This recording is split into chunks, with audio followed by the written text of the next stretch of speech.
دووەمیان کە جیهادی بەرگریە واتە جیهاد الدەفع بەڵگەکانی ئەمانن. خوای گەورە فەرمێ يا أيها الذين آمنوا إذا لقيتم الذين كفروا زحفا فلا تولوهم الأدبار. ئەو کەسانەی باوەڕتان هێناوە ئەگەر ڕوبەڕووی دوژمن بوونەوە باوەک لێ شاوێکیش بن، با زۆر زۆریش بن، پشتیان تێمەکەن و هەڵمەیەن. دووەم وقاتلوا في سبيل الله الذين يقاتلونكم. لە پێناوی خوایە جەنگ بەرامبەر ئەو کەسانە بکەن کە جەنگتان بەرامبەرەکەنەوە کەوا بوو ئەوان دەست پێشکەر بوون.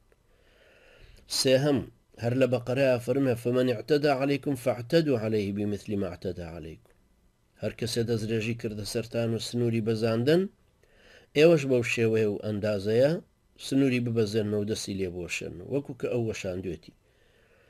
ئەمە وەستاندن و ڕەتکردنەوەی دەستدرێژی ئەو کەسانێک کە جەنگیان بەرامبەر بە مسلمانان بەرپا کردو دەستپێک لەوانەوە بووە. ئەمەژەوە خوازێک کە بەرگری بکرێت و ڕێی لێ بژیرێت و ستەمەکەیان بوەستێنرێ.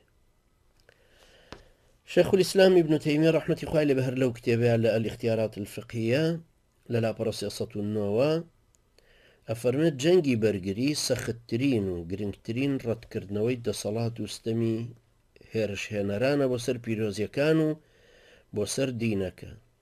بۆیە وەستاندن و ڕەتکردنەوەی پێویستە. جەنگەکە بە کۆڕا بە ئیجماعی شەرەحناسان فەرزە، چونکە ئەو دوژمنەی دین و دنیای مسلمانانە شێوێنێ دوای باوەڕهێنان بە ئیسلام هیچ فەرزێکی تر پێش جەنگی دژایەتی ئەوانە ناکەوێت.